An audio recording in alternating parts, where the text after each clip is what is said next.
Salam bahagia selalu. Guru penggerak, tergerak, bergerak, menggerak. Pada video kali ini, saya akan memaparkan tentang koneksi antar materi modul 2.1 pembelajaran berdiferensiasi. Bersama saya, Hermina Saragi, guru SMP Negeri 2 Merauke. Saya merupakan calon guru penggerak angkatan ke-8. Apa itu pembelajaran berdiferensiasi? Pembelajaran berdiferensiasi merupakan usaha guru dalam menyesuaikan proses pembelajaran di kelas untuk memenuhi kebutuhan belajar murid individu. Artinya, pembelajaran berdiferensiasi adalah pembelajaran untuk mendukung semua murid di kelas kita. Bagaimanakah cara untuk dapat melakukan pembelajaran berdiferensiasi di kelas? Agar dapat melakukan pembelajaran berdiferensiasi, guru harus melakukan hal-hal berikut ini. Yang pertama adalah memahami tujuan pembelajaran yang akan disampaikan. Yang kedua, mengetahui dan merespon kebutuhan belajar murid. Yang ketiga, menciptakan lingkungan belajar yang mengundang murid untuk belajar. Yang keempat, melakukan manajemen kelas yang efektif. Dan yang terakhir adalah melakukan penilaian berkelanjutan. Berkaitan dengan kebutuhan belajar murid, guru harus memahami 3 aspek berikut ini. Yang pertama adalah kesiapan belajar murid. Yang kedua, minat murid. Dan yang ketiga, profil belajar murid. Kesiapan belajar murid mengharuskan guru untuk menilai pengetahuan awal dan menentukan apa yang telah murid ketahui dan di mana murid berada.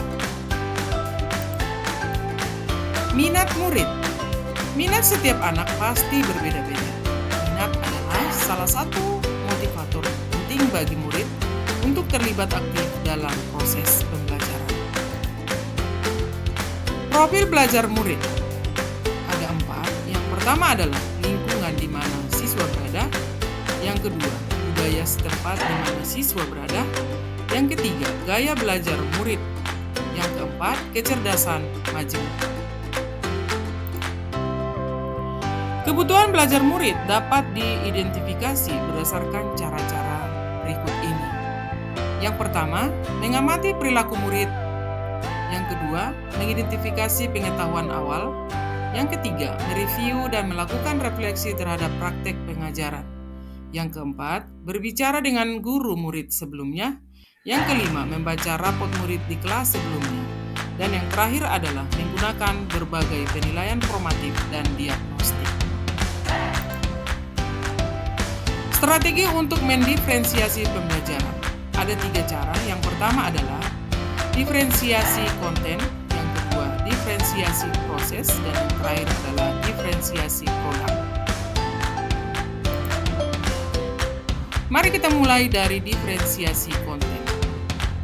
Apakah yang dilakukan pada saat mendiferensiasi konten? Berkaitan dengan apa yang kita ajarkan, seperti materi konsep atau keterampilan yang perlu dipelajari berdasarkan kurikulum. Mendiferensiasi konten bisa dilakukan dengan membedakan pengorganisasian atau format penyampaiannya, bukan mengubah atau menurunkan standar kurikulum. Kegiatan yang memungkinkan murid berlatih dan memahami atau memaknai konten dengan cara membedakan proses yang harus dijalani oleh murid. Diferensiasi produk. Apa itu diferensiasi produk? Bukti yang menunjukkan apa yang telah murid pahami dengan cara membedakan atau memodifikasi produk sebagai hasil belajar murid, hasil latihan, penerapan, dan pengembangan apa yang telah dipelajari. Adakah keterkaitan antara modul pembelajaran berdiferensiasi dengan modul-modul yang lain? Modul 1.1, modul 1.2, modul 1.3, dan modul 1.4.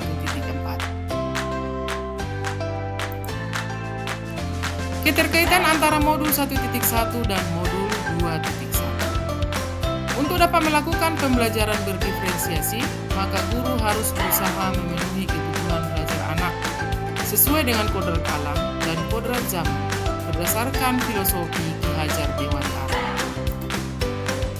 Keterkaitan antara modul 1.2 dan modul 2.1. Dalam melakukan pembelajaran berdiferensiasi, seorang guru penggerak harus berpihak pada murid, reflektif, mandiri, kolaboratif, inovatif, untuk menciptakan pembelajaran berdiferensiasi agar dapat memenuhi kebutuhan murid. Dengan demikian, seorang guru penggerak dapat mewujudkan kepemimpinan murid dengan menuntun murid merdeka belajar. Hal ini sesuai dengan nilai dan peran guru penggerak. Kaitan antara modul 1.3 dan modul 2.1. Pembelajaran berdiferensiasi dapat menjadi salah satu strategi untuk mewujudkan visi guru penggerak yang berpihak kepada murid.